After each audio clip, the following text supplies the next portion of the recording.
Vítam vás pri dnešnom výklade karty Malej arkány 7 mincí. Číslo 7 v tarote symbolizuje krízu, vnútorné rozjímanie a príležitosť prehodnotiť svoje ciele. Naznačuje, že je čas spomaliť a uvedomiť si, čo má pre nás najväčšiu hodnotu. Poďme sa pozrieť bližšie na jednotlivé symboly na karte.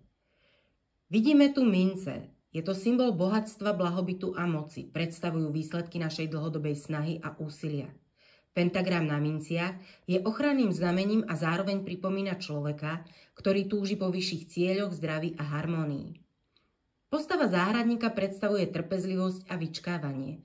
Svojím postojom nás vedie k tomu, aby sme sa pozreli na úrodu, teda na výsledky svojej práce a zamysleli sa ako ďalej.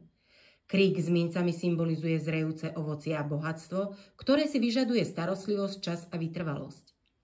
Farby na kartách v tarote majú tiež veľmi silný symbolický význam. Vždy sa môžu prejaviť buď v pozitívnej alebo v negatívnej rovine, podľa toho, ako sa karta ukazuje vo výklade. Zelená hovorí o raste a harmonii s prírodou, žltá o vedomí a optimizme, modrá o pokoji a rozvahe a hnedá o stabilite a ukotvení v realite. Celkovo nám karta 7 mincí pripomína, že trpezlivosť, vytrvalosť a schopnosť hodnotiť výsledky vlastnej práce sú kľúčom k dosiahnutiu bohatstva a stability. Táto karta nás učí, že aj keď sa môže zdať, že sa nič nedeje, čas a starostlivosť o naše projekty prinesú odmenu, ktorá stojí za čakanie. Ak vás tento výklad zaujal a chcete sa dozvedieť viac o symbolike tarotu, celý rozšírený výklad karty 7 mincí nájdete na mojej stránke, odkaz je dolu v popise pod videom.